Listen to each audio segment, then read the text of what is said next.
ไอ้คนนะครับเป็นลูกชายของนักเตะบอลอยู่แต่ทำไมชื่อโซนงมินเท่านั้นเขาได้เป็นอันดับที่หนึ่งของโลกแม้ว่าคุณพ่อไม่สามารถได้เป็นอันดับที่หนึ่งของโลกได้แต่เขารู้ว่าให้ลูกชายให้เป็นคนที่อันดับที่หนึ่งของโลกยังไง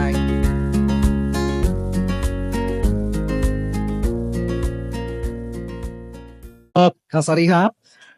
컵순컵. 여러분 또 다시 이렇게 오랜만에 만나뵈서 너무나도 반갑습니다. ดีใจอย่างยิ่งนะครับที่ได้เจอพี่น้องอีกครั้งหนึ่งในที่นี้นะครับ 매주 우리 제가 섬기는 교회에서 설교는 하고 있지만 ช่วงนี้นะครับผมเกษียณลงแล้วผมก็ไม่เทศนาทุกอาทิตย์ที่คริสตจักรนะครับ 저희도 집회를 하면서 여러분 말씀 전할 기회가 많이 있습니다. แต่ว่ามีคริสตจักรแต่ละที่ที่พาให้ผมมาเทศนาแต่ละที่ 제가 또 김 목사님하고도 얘기했지만은 우리 태국 캄보디아 여러분들과 함께 이렇게 컨퍼런스 하는 이 시간이 제가 제일 좋아하고 신나는 시간입니다. แม้ว่าผมไปเทศนาหลายทีมากแต่ช่วงเวลาที่มีความสุขมากที่สุดชื่นใจมากที่สุดช่วงเวลาที่ได้พบกับพี่น้องคนไทยและคนเขมรที่อยู่ที่นี่ครับ 난 이 예수 그리스도의 복음에 대한 갈망을 가지고 그리고 이 복음을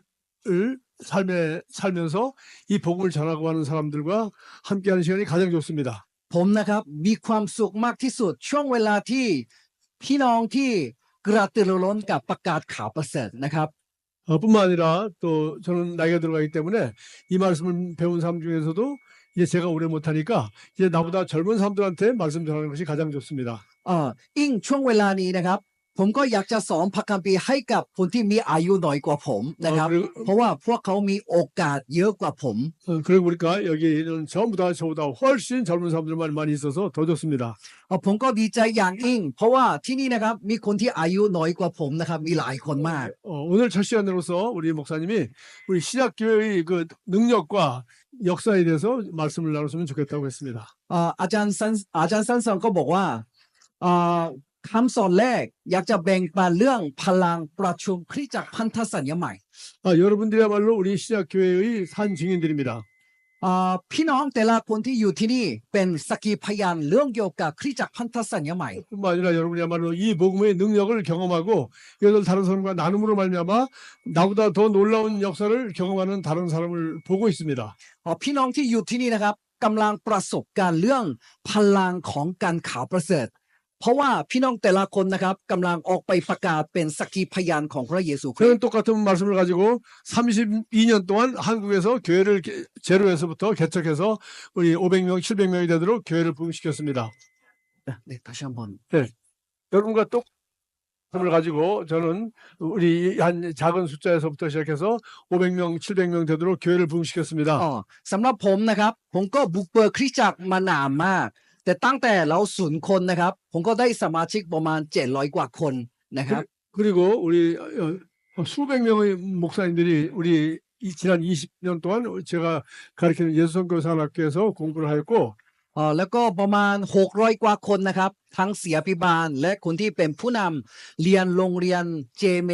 ที่ผมสอนมาประมาณ6 ถึง 700 คนนะค 또 รับ 1000명이 넘는 성도들이 이 말씀을 다 훈련받았습니다. แล้วก็คริสตจักรที่อยู่กับผมนะครับประมาณพี่น้องสมาชิก 1,100 คนนะครับ 나름대로 개인적으로 은혜를 받고 또 교회 부흥에도 기여하고 전도도 했습니다. แล้วก็บางคนนะครับจะออกไปบุกเบิกคริสตจักรด้วยนะครับ 그래서 여러 사람이 또 나가서 교회 개척도 했습니다. 다시 한번 여러 사람이 나가서 교회도 개척했습니다. ผมเองก็เคยบุกเบิกคริสตจักรตามบ้านเรือนอย่างที่พี่น้องถามมา 그 중에 우리 초창기 우리 졸업생 중에 한 사람이 바로 김민성 목사였습니다. ในโรงเรียนของผมนะครับจะมีลูกศิษย์คนหนึ่งก็เป็นอาจารย์สันเสริญที่อยู่ที่นี่ 또 우리 태국어를 공부하고서 태국에 선교사로 나가겠다고 준비하고 있는 학생이었습니다. ช่วงนั้นนะครับอาจารย์สันเสริญเป็น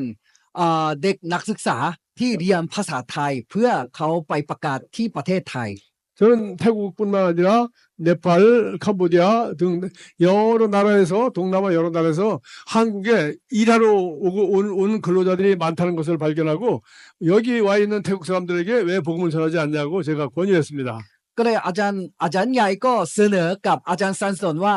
ตอนนี้ที่เกาหลีมีทั้งคนเกาหลีคนเนปาลมีคนพม่ามีคนหลายประเทศ มาทำงานที่เกาหลี แต่ทำไมไม่ประกาศกับคนต่างชาติที่อยู่ในเกาหลี 그래서 우리 외국인 노동자를 만날 수 있는 모든 전철역 근처에 나가서 열심히 전도를 했습니다. ก็เลยจากนั้นไปอาจารย์ซันซอนก็ไปสถานีรถไฟและประกาศข่าวประเสริฐเริ่มประกาศข่าวประเสริฐกับคนไทยที่มาเดินทางนะครับ 여러분 다 들어봤겠지만 약 3개월 동안 한 사람도 또 전도하지 못하고 또 예배드릴 수도 없었다고 했습니다. ประมาณ3 เดือนอาจารย์ซันซอนก็ไม่พบคนไทยสักคนเลย 그러나 드디어 이제 새로운 것을 깨닫고 김 목사님은 바로 우리 태국인 근로자들이 하루 종일 일하고 저녁 늦게 이제 잠을 자는 컨테이너 하우스에 밤 10시 넘어서 찾아가서 그들에게 복음을 전했다고 했습니다. ก็อาจารย์ซันซอนก็บอกว่าประมาณ3 เดือนไม่มีคนที่มานมัสการด้วยกัน จากนั้นไปอาจารย์ซันซอนก็เข้าใจว่าถ้านมัสการแบบนี้เนี่ยต้องนมัสการคนเดียวก่อนไปจนถึงไปสวรรค์จึงออกจากห้องนมัสการและไปประกาศที่ห้องพักของคนไทยสำหรับแรงงานไทยที่ในเกาหลีนะครับ 그렇게 한 10년 동안 하는 가운데 우리 한국에 있는 태국 교회가 부흥했습니다. ก็เลยรับใช้แบบนี้4 กว่าปีแล้วคริสตจักรอาจารย์ซันซอนก็ฟื้นฟูขึ้น 그리고 많은 또 우리 태국 사람들이 고향에 돌아가서 또 여러분과 같이 이렇게 교회를 개척하게 된 것입니다. แล้วก็ลูกศิษย์อาจารย์ซันซอนบางคนก็กลับบ้านแล้วบุกเบิกคริสตจักรอย่างที่พี่น้องเรากำลังทำอยู่ 똑같은 말씀을 오히려 더 많이 가르치고 오랫동안 가르쳤음에도 불구하고 저는 한국에서 열매를 보는 것보다 태국에서 더 아름다운 열매를 보고 있습니다. ผมนะครับตั้งใจสอนคนเกาหลีหลายคนแบบเดียวกับพี่น้องที่อยู่ที่นี่ แต่ว่าผลของมันนะครับที่คนไทยที่อยู่ที่นี่และคนเขมรที่อยู่ที่นี่ได้สวยงามมากกว่าคนเกาหลี 한국에는 신학교도 많고 큰 교회도 많음에도 불구하고 사람들은 이 복음을 가지고 나가서 영혼을 구원하여 교회를 개척할 엄두를 못 내고 있습니다. สำหรับที่เกาหลีนะครับคริสเตียนจำนวนมากมีโรงเรียนคริสเตียนก็มีเยอะมาก แต่ว่าคนที่เรียนมานะครับเขาไม่ใจกล้าประกาศข่าวประเสริฐกับคนที่ไม่เชื่อพระเยซูคริสต์ 한국 사람들은 지난 100년이 넘도록 오랫동안 한국 교회란 것은 큰 예배당을 지어야 되는 것이고 그리고 공부를 많이 한 목사님이 설교를 잘해서 성도들을 모으는 것이라고 잘못 알고 있습니다. ประมาณ100 ปีที่ผ่านมานะครับพี่น้องคริสเตียนและทั้งเสียพิบาลแต่ละคนเข้าใจผิดอีกอย่างหนึ่งว่าประสบความสำเร็จของผู้รับใช้คือสร้างโบสถ์ให้ใหญ่สุดและให้พี่น้องสมาชิกให้เยอะสุดหลายคนคิดว่าความสำเร็จของผู้รับใช้คืออันนี้ 지난 20-30년 동안 큰 도시에 교회도 일반 큰 회사처럼 그렇게 조직적으로 잘 훈련하는 그런 큰 교회들이 대한민국에 많이 세워졌고 많은 사람을 전도했습니다. ก็เลยคริสตจักรใหญ่แบบนี้นะครับก็ในเกาหลีนะครับมีหลายที่มาก 그럼에도 불구하고 우리가 신약성경을 읽어보고 있다면 신약성경에서 보고 있는 교회는 우리가 지금 경험한 그런 교회가 아닙니다. แต่ว่าเท่าที่เราอ่านพระคัมภีร์กิจการอัครธรรมทูตนะครับคริสตจักรแบบเก่านะครับไม่เหมือนกับสมัยนี้ 그 오순절날 성령을 받고 그들은 하루에 예루살렘에서 3,000명이 예수를 믿었습니다. พวกเขาหลังจากได้รับพระวิญญาณบริสุทธิ์แล้ว 3,000 คนรับเชื่อพระเยซูคริสต์ในวันนั้น 그리고 그 3,000명은 그날 바로 침례를 받았습니다. และก็ 3,000 คนนั้นนะครับรับบัพติศมาในวันนั้นเลย 그리고 그다음부터 집집마다 모이기 시작했습니다. แล้วก็จากวันนั้นไปนะครับพวกเขามาประชุมตัวกันที่ตามบ้านเรือน 어떤 큰 교회가 하루에 3,000명을 침례를 베풀겠습니까? ก็คริสตจักรไหนที่วันเดียวให้ 3,000 คนรับบัพติศมาในน้ำได้ 어떻게 3,000명이 집집마다 모일 수 있었겠습니까? งั้น 3,000 คนนะครับจะยังไงเข้าบ้านคนหนึ่งคนใดได้ยังไง 그들은 바로 자기 가정집에 많으면 10명, 10명도 안 되는 작은 인원들이 모여서 침례를 베풀고 거기서 말씀을 나누고 기도했을 것입니다. เพราะฉะนั้นถ้าเราสังเกตสภาพนั้นนะครับเราก็รู้ว่าพวกเขานะครับให้รับบัพติศมาในที่บ้านของเขา 그 저와 여러분이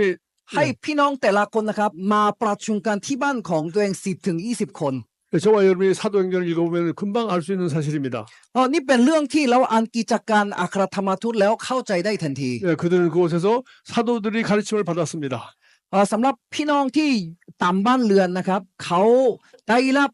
คำสอนของอัครทูตก่อน 그러니 그들은 예수 그리스도에 대한 이야기를 듣고 그의 죽음과 그의 부활에 대한 얘기를 들었습니다. เขาได้ยินว่าพระเยซูคริสต์ตายแล้วตอนที่ฟื้นจากความตายมีความหมายยังไงต่อเรา 그리고 그들은 회개하였고 물 침례를 받았습니다. และพวกเขาก็สารภาพบาปกลับใจใหม่แล้วรับบัพติศมาในน้ำด้วย 뿐만 ในต่างบ้าน 아니라 เรือน 그런 성령을 받고 새 방언을 말했습니다. และพวกเขานะครับรับพระวิญญาณบริสุทธิ์แล้วพูดภาษาแปลกๆกันด้วย 그들은 예수께서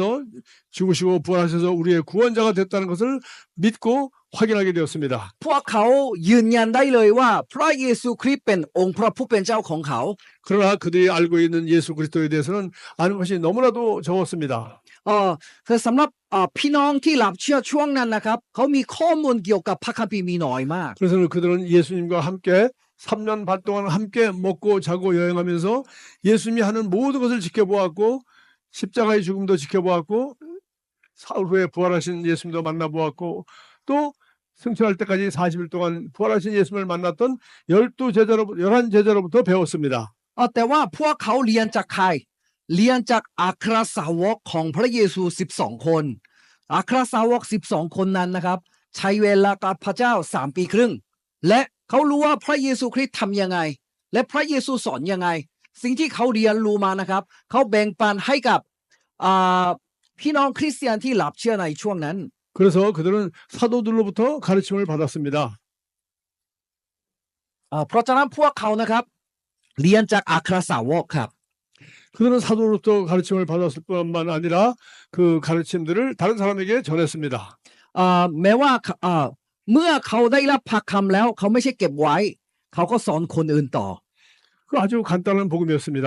นี่เป็นข่าวประเสริฐที่ง่ายมาก 그리고 그들이 배운 것들은 아직도 기록되지 않았습니다. แล้วก็สิ่งที่พวกเขาเรียนมาจากคำสอนอัครทูตนะครับก็เราก็ไม่มีสมุดด้วย 교회는 부흥하고 예수 믿는 사람들은 많아졌지만은 그들이 기대하고 기다리던 예수님의 재림은 점점 길어졌습니다. ก็แม้ว่ามีคนรับเชื่อสมัยนั้นนะครับมันพลุงขึ้นอย่างรวดเร็วนะครับแต่ว่าพระเยซูคริสต์ที่พวกเขารอคอยมาแต่ยังไม่มาถึง 기독교가 점점 퍼지기 시작하자 여기저기서 핍박을 받게 되고 그리고 그들은 자기들이 죽기 전에 예수님으로부터 보고 배웠던 것을 기록해서 다음 세대에 전해줘야 되겠다고 생각하고 드디어 복음서를 기록하게 되었습니다. ยิ่งเรื่องราวของพระเยซูคริสต์นะครับอะไรนะขยายมากขึ้นนะครับมีหลายคนก็ต่อต้านพี่น้องคริสเตียนเช่นกันนะครับ 그것이 바로 우리가 알고 있는 4개의 복음서입니다. แล้วก็พวกเขาอัครทูตก็จะเขียนเพื่อเป็นสักขีพยานของพระเยซูคริสต์ก็เลยเราก็รู้จักหนังสือ4 เล่มพระกิตติคุณ4 เล่มครับตั้งแต่มาธิวถึงยอห์นนะครับ 육신으로 계신 예수가 십자가에 못 박힌 건 본 적이 없지만 แม้ว่าพี่น้องที่รับเชื่อจากอัครทูตเขาไม่เคยมองเห็นพระเยซูตายยังไงผืนยังไง 부활하신 예수님을 개인적으로 보게 된 사도 바울이라는 사람이 드디어 복음을 전했습니다. แต่ว่าเมื่อเปาโลที่มองเห็นการผืนพระชนของพระเยซูคริสต์ประกาศพวกเขาก็รับเชื่อกัน 그분은 바울은 우리처럼 육신으로 오신 예수를 직접 만난 적은 없습니다. เปาโลเองก็ไม่เคยเจอกับพระเยซูคริสต์โดยตรง 그러나 부활하신 예수님께서 그에게 나타나서 바로 예수님이 어떤 분인지를 계시해 주시자 그는 바로 이 복음을 온 세계에 전하기 시작했습니다. แต่พระเยซูคริสต์นะครับให้เปาโลเห็นนิมิตของพระเยซูแล้วก็พระเยซูคริสต์ก็บอกกับเขาว่าจะให้ออกไปประกาศกับคนต่างชาติจากนั้นไปเปาโลก็ออกไปประกาศตามที่เขาเห็นนิมิต 그가 온 아시아와 로마 제국에 걸쳐서 복음을 전하게 되었습니다. เขาก็ได้มีโอกาสที่ประกาศข่าวประเสริฐทั่วเอเชียและทั้งทั่วโรมด้วย 사람들이 예수를 믿고 가정에 모여서 교회가 개척되기 시작했습니다. แล้วก็มีใครที่รับเชื่อจากเปาโลนะครับก็พวกเขาก็สร้างคริสตจักรตามบ้านเรือนในบ้านของพวกเขา 사실 여러분들이 하는 일과 똑같습니다. ก็อย่างที่พี่น้องที่อยู่ที่นี่กำลังทำอยู่ 그는 바울로부터 복음을 듣고 그것을 전도했으며 또 바울이 다른 곳으로 간다 하더라도 그곳에서 다른 사람에게 전도하여 교회가 부흥하였습니다. ตอนแรกพวกเขาพบกับเปาโลแล้วรับเชื่อแล้วก็เปาโลก็สอนพวกเขาแล้วย้ายไปที่อื่นแต่พวกเขาก็ยังนมัสการยังออกไปประกาศแบ่งปันสามัคคีธรรมซึ่งกันและกันในบ้านของพวกเขาต่อเรียกว่าคริสตจักร 성경도 구하기 힘들 때이고 그리고 어떤 교회를 본 적도 없이 처음으로 복음을 들은 사람들이 이제 예수 믿는 것이 무엇인지 잘 배우지 못했기 때문에 여러 가지 교회에 어려움들이 많이 나타나기 시작했습니다. ลองดูสิครับช่วงนั้นนะครับไม่มีคริสตจักรมาก่อนเลยแต่ว่าพวกเขาหลังจากสามัคคีธรรมนมัสการในตามบ้านเรือนของพวกเขาแล้วนะครับพวกเขาก็มีข้อมูลที่ใช้ในคริสตจักรได้ในบ้านของเขาหน่อยมาก 바울과 제자들이 복음이 전파되지 않은 곳에 가서 복음을 전하고 그곳에 전도가 되어서 그곳에 집집마다 모이는 여러분과 같은 신약교회가 생겼는데 그들이 오랫동안 말씀을 많이 배운 게 없고 너무 적기 때문에 그들이 여러 가지 생기는 문제를 해결해주고 잘 가르치고 하여 바울은 편지를 쓰기 시작했습니다. หลังจากเปาโลออกไปประกาศข่าวประเสริฐที่อื่นแล้วคนที่เหลือในบ้านของพวกเขาคือคริสตจักรของตามบ้านเรือนนี้นะครับพวกเขามีอุปกรณ์มีน้อยมากช่วงนั้นไม่มีพระคัมภีร์พันธสัญญาใหม่ด้วย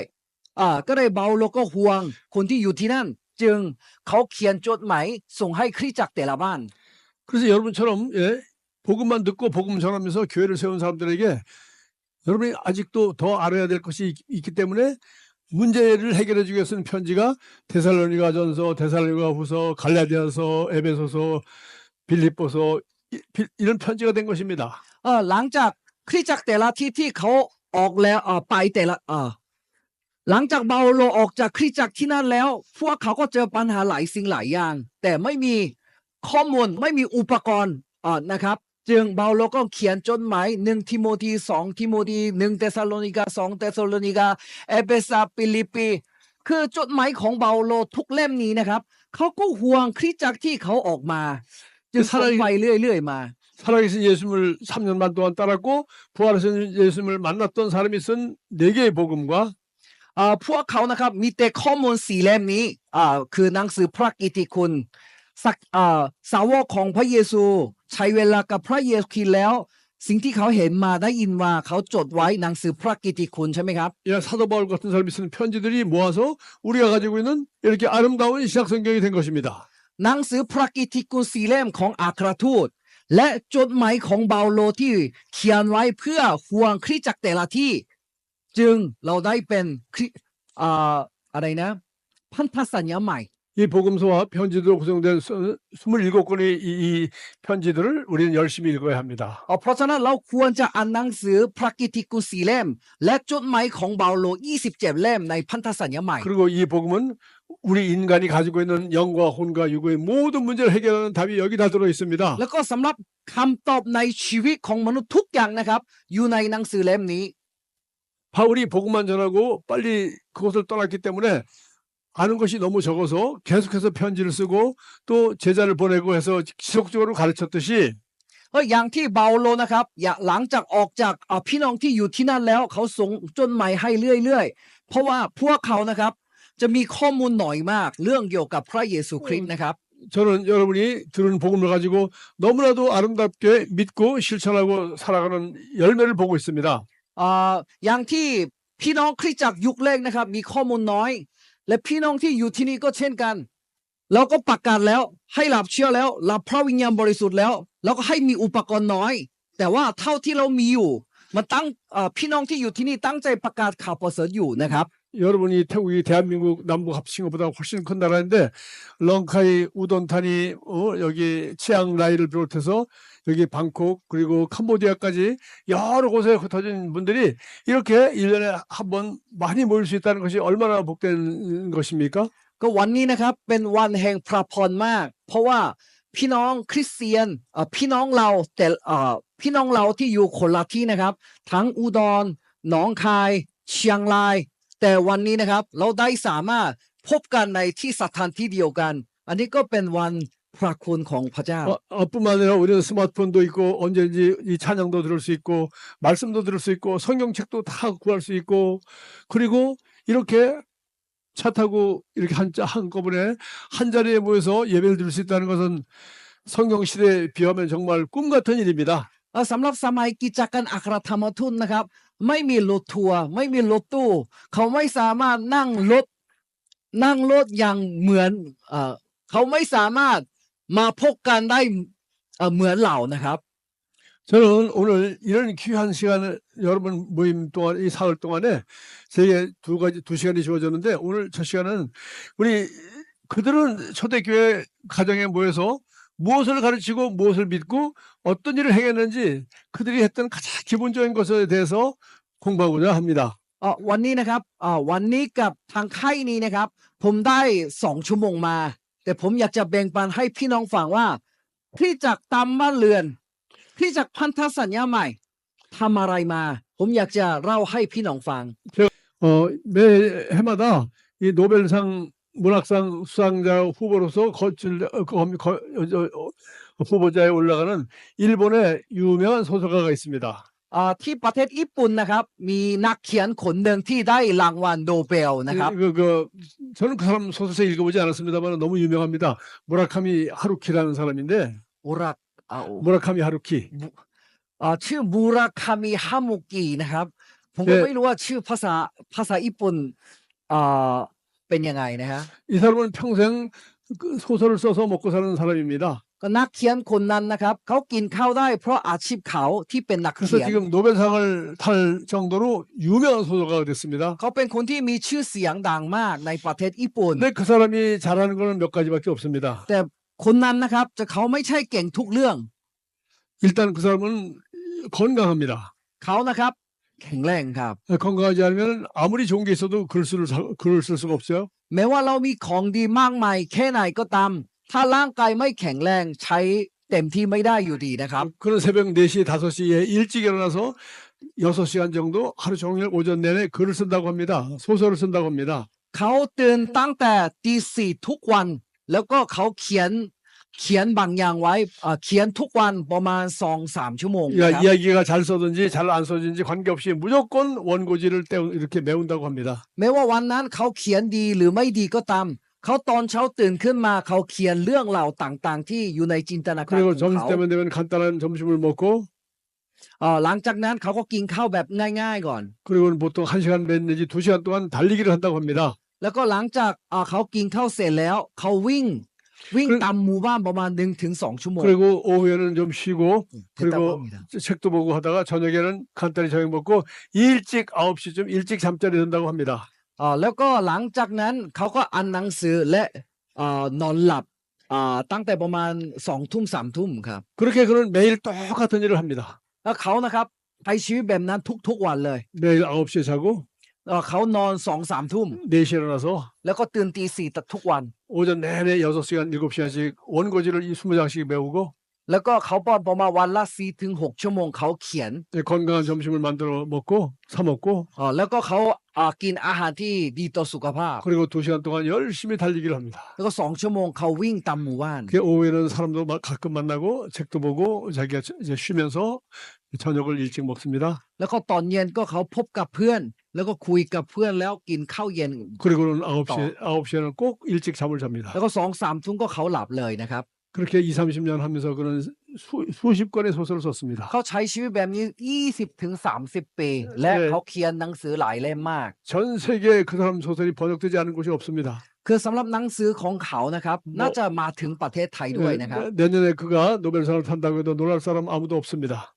เนี่ย 내년에 노벨 문학상을 탄다고 해도 놀랄 사람이 없습니다. ถ้าปีหน้าเขาได้รางวัลโนเบลไม่มีใครตกใจเพราะเป็นเรื่องธรรมดา 저는 이 사람 잘 알지 못하지만 그 사람이 어떻게 소설가로서 하루하루 살아가는지 저도 열심히 살고 싶어서 그 사람 책을 읽어보았습니다. ผมก็ลองอ่านหนังสือของเขาดูนะครับเพราะว่าเขาใช้ชีวิตแบบสัตย์ซื่อมากแต่ละวันนะครับ 그가 얼마나 책을 많이 읽었는지 모르겠습니다. ไม่รู้ว่าเขาอ่านหนังสือมากแค่ไหน 그가 얼마나 글을 잘 쓰는지 저는 모르겠습니다. ผมก็ไม่รู้ว่าเขาเขียนหนังสือเก่งขนาดไหน 그러나 얼마나 많은 경험을 했는지도 모르겠습니다. ผมไม่รู้ว่าเขาประสบการณ์อะไรบ้าง 그것이 한 가지 확실한 거는 그는 글쓰기 위해서 산다는 것입니다. แต่ว่าเรื่องที่ผมรู้ชัดเจนก็คือเขาใช้ชีวิตเพื่อเขียนอะไรบางอย่าง 그는 글쓰기 위해서 새벽 4시에 꼭 일어납니다. เขาตั้งใจตี 4ตื่นขึ้นมาเพื่อเขียนบางอย่าง 누가 시키지 않아도 오전 내내 6시간 7시간씩 글을 씁니다. แล้วก็เขาหลังจากกินข้าวเสร็จแล้วเขาก็เขียนประมาณวันละ 4-6 ชั่วโมงตลอดเลย 그리고 밥을 먹고 또 건강한 몸을 유지하기 위하여 30년이 넘도록 매일 2시간씩 뛰었다고 합니다. เพื่อเขียนหนังสือทุกวันได้เขาก็ออกกำลังกายทุกวันด้วยวันละ2 ชั่วโมง 예, 그렇게 한 30년, 40년 하다 보니까 세계적인 작가가 되고 수많은 책을 썼습니다. หลังจากเขาใช้ชีวิต30-40 ปีแบบนี้แล้วเขาเป็นคนที่อันดับที่ 1ของโลก 자, 사진 준비가 되었으면 이제 제일 먼저 첫 번째 사진 한번 보여주시기 바랍니다. อ่า 첫 ผม 번째 จะ 사진. เปิดให้รูปแรกดูนะครับ 이건 마지막 사진인데. อันนี้รูปสุดท้ายนะครับรูปคนรูปนักกีฬาคน 자, นี้ 이 ครับ 사람 누군지 아십니까? มีใครบ้างครับรู้จักคนนี้บ้างไหมครับ มีบ้างนะครับโอ้ยรู้จักด้วยโอ้ยรู้ชัดเจน 저 누구죠? เป็นใครครับคือ축구 선수 손흥민이라고 예. 이 사람은 유럽에서 아주 잘 나가는 우리 코리아 한국 사람들이 아주 자랑하는 세계적인 축구 선수입니다. เขาเป็นเกือบอันดับที่ 1ของยุโรปครับนักฟุตบอลนะครับ 손흥민에게는 형님이 하나 있습니다. อ่า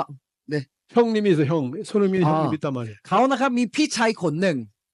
근데 형님과 함께 어렸을 때부터 축구를 하겠다고 했어요. ก็ตั้งแต่เขาเป็นเด็กๆนะครับเขาอยากจะเข็นกับพี่ชายที่เตะบอลนะครับ 아버지가 축구 선수였습니다. เพราะว่าคุณพ่อนะครับนักบอล 근데 นักเตะบอล 20살 때 운동하다가 몸을 다쳐서 선수 생활을 할 수 없게 됐어요. แต่ว่าคุณพ่อนะครับคือร่างกายเสียตั้งแต่อายุ20บาดเจ็บ 그래서 ยัง 아버지는 ไม่สามารถเป็นนักบอลได้ 축구를 동네 아이들에게 가르치는 코치가 되었습니다. ก็เลยคุณพ่อของซุนเทิงมินนะครับเขาตั้งใจเป็นคุณครูที่สอนเตะบอลให้เด็ก 국가적인 축구 선수였던 아버지에게서 두 아들로 태어난 이 손흥민이와 두 형제는 아주 초등학교 다닐 때부터 아버지에게 축구를 배웠습니다. เพราะฉะนั้นตั้งแต่เด็กๆพวกเขาเห็นคุณพ่อที่สอนเตะบอลให้กับเด็กๆใช่ไหมครับจึงพวกเขาก็จะเรียนจากคุณพ่อมา 형은 평범한 선수가 되고 평범한 코치가 되었습니다. แต่คุณพ่อนะครับเขาได้เป็นนักบอลที่ธรรมดา 동생 손흥민이는 세계적인 선수가 되었습니다. แต่น้องชายเขาชื่อว่าซุนเทิงมินเขาเป็นนักฟุตบอลที่ดัง 그래서 ที่สุดในโลก 고등학교 때인가 이미 유럽에 갔고 ก็ตั้งแต่ประมาณมัธยมนะครับเขาก็ไปยุโรปเลย 독일인가 가서 독일 축구 선수를 뛸 때 아버지가 따라가서 그 손흥민이가 독일에서 축구하는 것을 옆에서 도와주고 코치해 줬습니다. ก็ตั้งแต่เด็กมัธยมที่เขาเรียนเตะบอลที่ประเทศเยอรมันนะครับคุณพ่อเขาก็ตามลูกไป 그렇게 세월이 한 7, 8년 이제 흐르는 동안에 이 사람은 지금 세계적인 선수가 되었습니다. เขาก็ฝึกเตะบอลในที่นั่นแล้วประมาณหลัง7-8 ปีหน้าเขาได้เป็น 여러분 นักฟุตบอลที่ดังที่สุดในโลก 축구가 쉽습니까? 어렵습니까? เตะบอลง่ายไหมครับ 난 축구가 어려워서 못하겠다는 손 들어오세요. มีใครบ้างครับเตะบอลยากมากผมเตะไม่ได้เลย ผมเตะบอลไม่ได้เลยช่วยยกมือขึ้นหนะครับ 내리시. โอเคครับ 쉽다. 나도 할 수 있다. เตะบอลผมก็เตะได้อยู่ช่วยยกมือขึ้นนะครับมันง่าย 예, 그걸 발만 있으면 다 합니다. 네. 발만 있으면 하는 운동이에요. 발만 있으면 하는 운동. อาจารย์ใหญ่บอกว่าถ้ามีแต่ขาก็เตะได้เลยนะครับ 예, 그냥 손 쓰면 안 됩니다. ไม่ใช่เตะได้ก็ไม่ความว่าหนัก 공을 잘 굴려가지고서 상대방 골대에다가 쳐 놓으면 됩니다. แล้วก็ต้องเอาบอลมาเตะที่อะไรนะที่ของเขานะครับ 이렇게 쉬운 운동인데 이 사람은 세계적인 선수가 된 거야. เป็นกีฬาที่มันง่ายมาก แต่ว่าเขาเป็นคนที่ดังที่สุดในเกาหลี 이렇게 쉽고 전 아프리카에서 브라질에서 전 세계에서 청소년들이 공 하나만 있으면 너도나도 5명, 10명이 매일 축구를 할 수 있습니다. ทั้งคนแอฟริกาแล้วก็ทั้งคนบราซิลแค่มีบอลเดียวนะครับพวกเขาเล่นได้ทุกวันเลยนะครับ 여러분 나이지리아 인구가 2억이 넘습니다. ประเทศไนจีเรียประชากรมี3,000 ล้านคนนะครับ 축구 열심히 해서 축구 선수 하고 싶은 사람이 수백만 수천만이 넘을 겁니다. คนที่อยู่ที่นั่นนะครับอยากจะเป็นนักบอลนะครับจะน่าจะมีจำนวนคนมาก 이 나이지리아에서 한 축구 선수가 유럽 축구 프로 축구에서 지금 뛰고 있다가 เออมีนักบอลคนหนึ่งที่อยู่ในประเทศไนจีเรียนะครับเขาไปยุโรปนะครับ 몇 달 전에 제 딸과 사유가 하는 교회에 거기 나왔어요. แล้วก็นักฟุตบอลคนนั้นนะครับประมาณอาทิตย์ที่แล้วมั้งนะครับเขาไปโบสถ์ 미국 ลูกสาวของผมนะครับ 미국 텍사스에 달라스라는 주가 있는데 อยู่ 그 จังหวัด 달라스 เท็กซัสนะครับ 달라스 축구팀에서 이 사람을 몇백만 불 주고서 이 사람을 스카우트해 왔어요. สำหรับคนไนจีเรียนี้นะครับเขาเป็นเขาถูกจ้างจากทีมฟุตบอลที่เท็กซัสนะครับเขาค่าตัวเขาราคาแพงมาก 이 사람이 크리스천인데 유튜브에서 이 말씀을 듣고 이제 우리 제 아들 사위와 딸이 하는 교회에 찾아왔던 걸 저도 봤습니다. แต่นักฟุตบอลคนนั้นนะครับเขาก็เข้าเยี่ยมโบสถ์ของลูกสาว 이렇게 쉽고 이렇게 어려운 프로축구 선수가 뭘 잘하기 때문에 이렇게 돈을 잘 벌고 세계적으로 유명하죠? ทำไมนักบอลนักแต่ฟุตบอลนะครับทำไมเขาได้ตังค์เยอะครับ 사람들은 궁금합니다. 네. 사람들이 궁금하죠. ก็บางคนก็สงสัยว่าทำไมพวกเขานะครับได้ค่าตัวสูง 저도 궁금했습니다. ก็ผมก็สงสัยเรื่องนี้มา 그 비밀을 누가 알고 있겠습니까? ใครจะรู้เรื่องนี้ครับ 야, 이 손흥민이 아버지가 알고 있을 거예요. คุณพ่อซนเฮิงมินรู้จักเรื่องนี้เลย 그때 손흥민의 아버지가 책을 썼습니다. ก็เลยเขาก็เขียนหนังสือนะครับ 어떻게 해서 당신은 당신 아들을 세계적인 축구 선수로 훈련시켰습니까? เขาก็เขียนว่าทำยังไงให้ลูกชายของตัวเองเป็นอันดับที่หนึ่งของโลก 예, 이거 한번 봅시다. ช่วยเปิดรูปนะครับ 이 사람이 아버지고 이 사람이 손흥민입니다. เขาเป็นคุณพ่อแล้วก็เขาเป็นซนเฮิงมินนะครับรูปเดิมนะครับ 다른 그림. ครับอันนี้เลยครับ 책 표지. 책은 안 올리고 요거만 예. 책 표지가 있는데 이 사람이 책을 썼습니다. มีหน้าปกที่คุณพ่อเขียนนะครับ 책 제목이 뭔지 아십니까? ชื่อหนังสือที่คุณพ่อเขาเขียนมาหัวข้อว่า 기본이 전부다라는 책입니다. บอกว่าหลักเป็นทุกสิ่ง 예, 기본적인 거. หลักฐานคือทุกสิ่ง 볼을 어떻게 드리블 하는지 ไม่ความว่าเอาบอลมายังไง 날아오는 공을 수도 비키지 않고 그대로 바로 얻어차는 거 แต่บอลทันทียังไง 그걸 어떻게 하는지 ทำยังไง 등등 그 공을 어떻게 다루는지를 이 아버지가 수없이 훈련을 시킨 겁니다. ก็คุณพ่อนะครับสอนหลักฐานเดิมๆให้ลูกชาย 기본을 철저히 훈련시킨 거예요. เขาให้ลูกชายนะครับฝึกอบรมแต่พื้นฐาน 그래서 이 손흥민 코치 아버지 책 제목이 뭐라고요? 기본이 전부다. 여러분 따라하세요. 기본이 전부다. ก็พูดตามนะครับหลักฐานเป็นทุกสิ่ง 할렐루야. 제가 오늘 나누려고 하는 것도 바로 그 기본이에요. 기본. สิ่งที่วันนี้ผมแบ่งปันให้กับพี่น้องฟังก็เป็นเรื่องเบื้องต้นและหลักฐานนะครับ 여러분이 이미 알고 있는 것입니다. นี่เป็นสิ่งที่พี่น้องแต่ละคนรู้อยู่ 그리고 여러분이 지금 이미 경험하고 있는 것입니다. และนี่เป็นสิ่งที่แต่ละคนประสบการณ์อยู่ด้วย 그러나 이것을 더 정확하게 알고 แต่ว่าอยากให้รู้จักเรื่องนี้มากขึ้นกว่าเดิม 더 확실하게 경험하고 และอยากให้ประสบการณ์เรื่องเบื้องต้นหลักฐานเต็มที่ก่อน 손흥민의 아버지처럼 내가 할 줄 알기 때문에 내 아들에게 교육할 수 있고 คุณพ่อเนี่ยฝึกแต่พื้นฐานมา จึงเขาก็สามารถสอนให้กับลูก ให้เขาพื้นฐานให้เป็นติดตัวในเขาได้เลย 내가 먼저 알았고 내가 먼저 경험했기 때문에 내가 내 자녀나 젊은 사람에게 다른 사람에게 그대로 가르쳐서 이 사람이 나보다 더 잘하게 할 수 있다면 ถ้าหลังจากเราประสบการณ์เรื่องนี้ก่อนมาแล้ว แล้วก็เราสอนคนอื่น ถ้าคนอื่นที่เรียนจากผมนะครับทำได้ดีกว่าเรา 우리는 모두 최고의 사역자가 될 수 있습니다. งั้นเราก็สามารถได้เป็นผู้รับใช้ที่ยอดเยี่ยมได้เลย 이 축구하고 뭐가 다르겠어요? แต่บนกับรับใช้ต่างกันยังไง 특별히 재능 있는 사람만 잘한다 하면 이거 어렵죠. สมมุติแต่บอลนะครับ คนที่อันนี้เรียกว่าอะไรครับ เป็นตั้งแต่เกิดมาเขาทำเก่งเรื่องนี้เลย 물론 손흥민 선수는 พรสวรรค์ 축구 선수 좋은 코치를 아버지로 뒀다는 것도 물론 축복입니다. สำหรับซนเฮิงมินนะครับเขาได้คุณพ่อที่ดีที่มีพื้นฐานในตัวเขา 그러나 대한민국에 좋은 축구 선수 출신 좋은 코치가 한두 명입니까? แต่ว่าในเกาหลีนะครับไม่ใช่ลูกก็หลายคนนะครับเป็นลูกชายของนักเตะบอลอยู่ 그런데 왜 이 손흥민 선수만 이 세계적인 선수가 됐냐는 거예요. แต่ทำไมชื่อโซนเนงมินเท่านั้นเขาไว้เป็นได้เป็นอันดับที่หนึ่งของโลก 그 아버지는 세계적인 선수가 되지 못했지만 แม้ว่าคุณพ่อไม่สามารถได้เป็นอันดับที่หนึ่งของโลกได้ 아들을 세계적인 선수로 만드는 비법을 알았습니다. แต่เขารู้ว่าให้ลูกชายให้เป็นคนที่อันดับที่หนึ่งของโลกยังไง 그것은 축구의 기본을 어려서부터 철저하게 훈련시키는 것이다. ให้ฝึกอบรมแต่พื้นฐาน 자, 제가 한 사람 얘기 더 하고 바로 본론으로 들어가겠습니다. โอเคผมจะยกตัวอย่างอีกคนหนึ่งนะครับ 자, 이번엔 우리 말 타고 있는 사람입니다. คนนี้เลยนะครับ 이 사람은 키마. 여러분 그 유명한 요한 웨슬리라는 사람입니다. คนนี้ชื่อจอห์นเวสลีย์นะครับ 여러분 태국에도 있을 겁니다. 감리교회라는 교회는 바로 이 요한 웨슬리 때문에 시작된 교회입니다. น่าจะประเทศไทยก็มีอยู่นะครับชื่อว่าเมโซดิส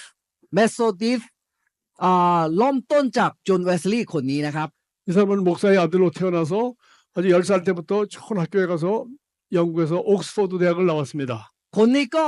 เป็นเกิดมาเป็นลูกชายของเสียพิบาลคนหนึ่งในช่วงนั้น และเขาก็จะได้มีโอกาสที่เรียนมหาวิทยาลัยเคมบริดจ์นะครับ 25살 때 목사 안수를 받고 우리 그 대학교 교수가 되었습니다. และหลังจากเรียนจบแล้วเขาก็ได้เป็นอาจารย์สอนที่นั่น 그리고 20대 후반에 미국 식민지가 개척되었을 때 미국에 선교사로 3년씩 나갔었습니다. แล้วก็ตั้งแต่อายุ20กลางแล้วนะครับ ที่เรียนจบเขาก็ไปประกาศที่อเมริกานะครับ 그런 많은 것을 배우고 목사의 아들로 태어나서 너무 어려서부터 훈련도 잘 받았습니다. ตั้งแต่เขาเกิดมาเป็นลูกของเสียพิบาลเขาก็ได้ฝึกอบรมจากคุณพ่ออย่างดี 대학 다닐 때부터 너무나도 일주일에 이틀씩 금식하고 새벽 4시에 일어나서 성경을 말씀을 배우고 함께 기도하면서 열심히 특심한 사람이었습니다.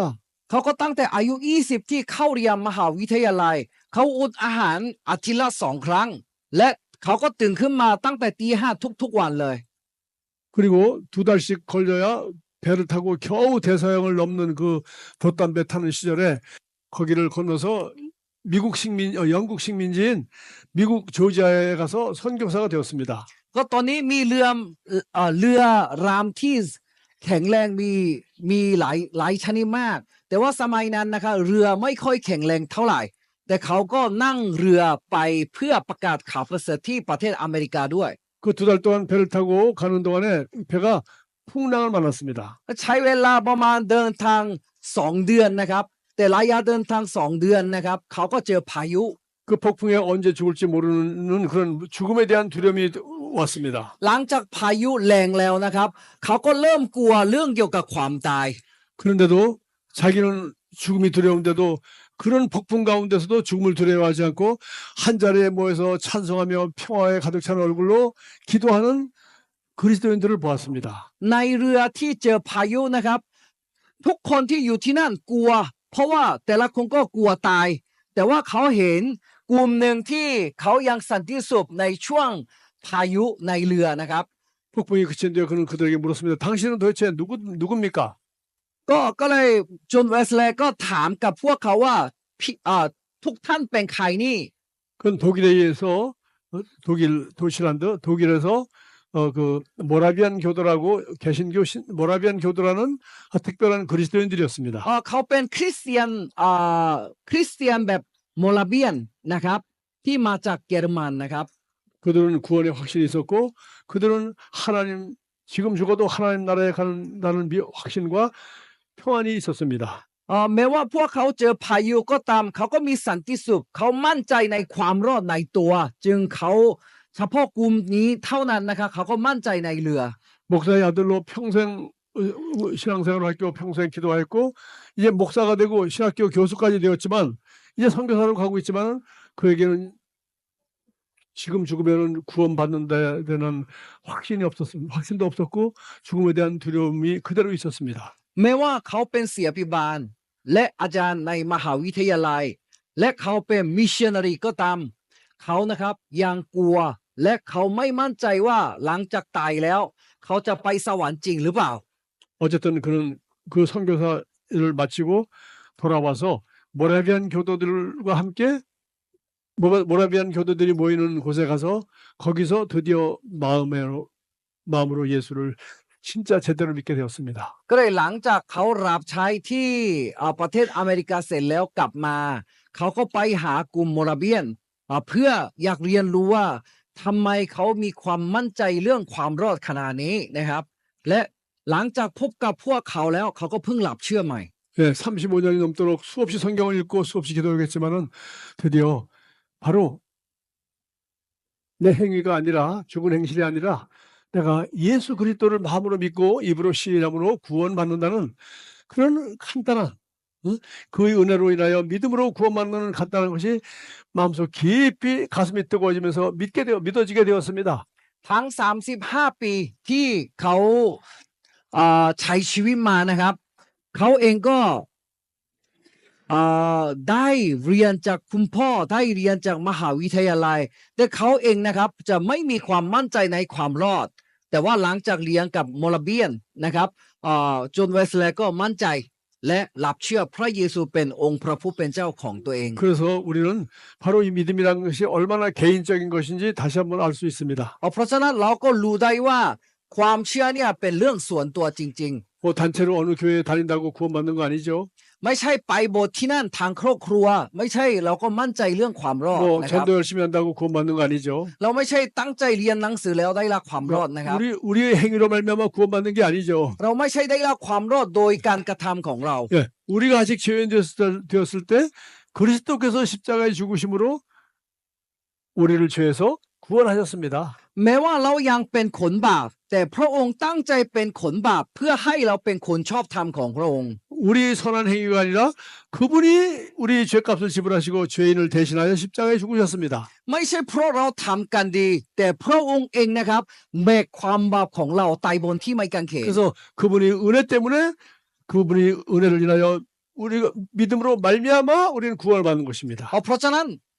เมื่อเราเชื่อสิ่งที่พระเยซูคริสต์ทำมาจึงเราก็ได้รับความรอดจากพระเยซูคริสต์ 우리 너무나도 잘 아는 말씀입니다. นี่เป็นข้อพระคัมภีร์ที่เบื้องต้นๆเลย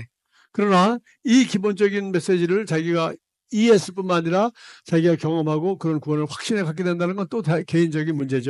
เรารู้เรื่องนี้กับรู้เรื่องนี้เรารู้เรื่องนี้แบบความมั่นใจแบบมั่นใจนะครับมันคนละเรื่อง 그리고 이제 그는 예, 35~6살쯤 됐을 때 그때부터 이제 이 복음을 위해서 자기 전 생애를 바치기로 작정했습니다. จากนั้นไปนะครับที่ช่วงอายุพวกเขา35นะครับเขาตั้งใจว่าเขาจะประกาศข่าวประเสริฐที่เขาเพิ่งได้จากโมราเบียนนะครับ 영국은 이 기독교를 나라에서 성공회라고 해서 국교로 만들어서 전부 다 같은 교회를 다니게 했습니다. แต่ทุกคนรู้ไหมครับประเทศอังกฤษนะครับเขาสร้างศาสนาหนึ่งศาสนาผมไม่รู้ว่าภาษาไทยเรียกว่าอะไรแต่ว่านี่เป็นศาสนาของประเทศนะครับ 웨슬리는 바로 아버지가 영국 국교의 목사였고 แต่สำหรับคุณพ่อเขานะครับเสียพิบาลในอะไรนะคุณพ่อเขาเป็นเสียพิบาลในศาสนาของประเทศของที่นั่น 그 자기도 영국 국교에서 안수받았고 ก็จนเวสเลย์ก็ได้รับแต่งตั้งเสียพิบาลจากที่นั่นด้วยเช่นกัน 그렇지만 그가 그 미국에 갔다 오고 하는 동안에 그 나라에서 임명하는 교회를 하나 받지 못했습니다. แม้ว่าเขานะครับได้ปริญญาของที่ศาสนาที่นั่นก็ตามเขาก็ไม่ได้คริสตจักรที่ดูแล 그래서 어쨌든 간에 그는 교회가 없기 때문에 이제 들판이나 그 당시 광부들이 많았는데 광산 옆에 가서 광부 탄광에서 일하고 나오는 집으로 돌아갈 사람들을 모아놓고 드디어 복음을 전했습니다. เขารับใช้มาหลายปีแต่ไม่ได้คริสตจักรที่รับใช้ได้จึงจากนั้นไปเขาออกจากคริสตจักรและเขาไปที่ทำงานของคนที่เขตของคนยากจนนะครับ 그 당시 영국 국교에서는 절대 예배당 밖에서는 말씀을 못 전하게 돼 있었어요. เพราะว่าศาสนาประเทศที่อังกฤษนะครับเขาไม่อนุญาตให้เราประกาศหรือสอนพระคัมภีร์ที่นอกคริสตจักร 그래서 웨슬리는 밖에 나가서 복음을 한 번도 들어보지 못하는 수많은 광부들 그리고 수많은 사람들에게 복음을 전했습니다. แต่หลังจากจนเวสลีย์นะครับเขาออกไปข้างนอกนะครับเขาก็เจอคนที่ไม่เชื่อพระเยซูคริสต์มากมายและประกาศกับพวกเขา 말을 타고 다니면서 바로 아무도 오라는 곳이 없어도 여기저기 사람이 있는 곳에 가서 이 도시 저 도시를 다니면서 예수님처럼 전 영국과 잉글랜드, 아일랜드, 스코틀랜드, 웨일즈 영국이 네 개 나라인데 여기 내래 왕국으로 유나이티드 킹덤인데 거기를 다 돌아다녔습니다. สำหรับอังกฤษนะครับมีสีเขตนะครับทั้งเวสเว 잉글랜드, อังกฤษ 웨일즈, เวลส์ 스코틀랜드, สกอตแลนด์ 아일랜드 ไอร์แลนด์ 이게 합쳐서 대영 제국이 된 거예요. ทั้ง4ประเทศนั้นนะครับร่วมตัวกันแล้วเราเรียกว่าเป็นอังกฤษนะครับประเทศอังกฤษ 가는 곳마다 돌에 맞으며 핍박을 받으면서 3년 동안 50년이 넘도록 똑같은 일을 계속해서 해서 이 말을 타고서 그때 말밖에 없을 텐데 말을 타고서 이 네 곳을 평생 3번 일주로 했다고 합니다. ทั้ง50 ปีในชีวิตเขานะครับเขาก็ตั้งใจขี่ม้าไปเยี่ยมที่ไม่มีคนที่รับเชื่อพระเยซูและประกาศข่าวประเสริฐและเยี่ยมหมู่บ้านของพระเยซูและเขาสอนพระคัมภีร์ทำอย่างนี้ไปเกือบ50 กว่าปีในชีวิตเขา 웨슬레와 같이 이렇게 열정이 있는 사람들을 가리켜 영국 국계에서는 그들을 이단이라고 하면서 감리교 메소디스트라고 이름을 붙였습니다. แล้วก็หลังจากนั้นนะครับศาสนาประเทศของเขาอังกฤษนะครับให้จอห์นเวสเลย์นะครับคริสเตียนเทียมเท็จ 영국 국계의 핍박이 심하니까 영국 국계의 핍박을 피해서 1700년 되니까 1774년도에 76년도에 미국이 유나이티드 스테이트 미국이란 나라가 건설됐지 않습니까? 그래서 영국 식민지들은 미국에 가서 자유롭게 이 감리교인들이 이제 교회를 개척하게 된 겁니다. ก็หลังจากกลุ่มเมโซดิสของจอห์นเวสเลย์นะครับถูกทำลายจากศาสนาประเทศอังกฤษแล้วนะครับพวกเขาก็มีโอกาสที่หนีไปที่อเมริกาและเขาก็ประกาศข่าวประเสริฐสร้างสาวกที่นั่นต่อ 영국에서 핍박받던 감리교회는 미국에서 크게 부흥을 하였고 ก็เลยหลังจากนั้นคือเมโซดิสฟื้นฟูในที่อเมริกาในช่วงเวลานั้น 그래서 한 50년, 한 200년 후에 바로 미국 감리교회가 한국에도 감리교 선교사를 파송해서 저도 감리교에서 구원받은 감리교 목사가 되었습니다. แล้วก็200 ปีหน้านะครับพวกเขาก็จะกลุ่มใหญ่ขึ้นและส่งมิชชันนารีที่ประเทศเกาหลีสำหรับผมเองก็ได้แต่งตั้งเสียพิบาลที่เมโซดิสอเมริกานะครับ 제가 지금 서론이 길어졌는데 ตอนนี้มาคำนามยาว 제가 하려고 한 얘기의 모든 거 핵심은 딱 이겁니다. แต่ว่าวันนี้นะครับอยากจะสิ่งที่ให้พี่น้องเข้าใจแค่เรื่องเดียวคำ 네, เดียว 그러면 그리스도인들에게 기본은 무엇이냐? นั้นเบื้องต้นคริสเตียนหลักฐานคริสเตียนคืออะไร 우리가 믿는 것의 가장 중요한 기본적인 것은 무엇이냐? สิ่งที่สำคัญที่สุดของคริสเตียนคืออะไร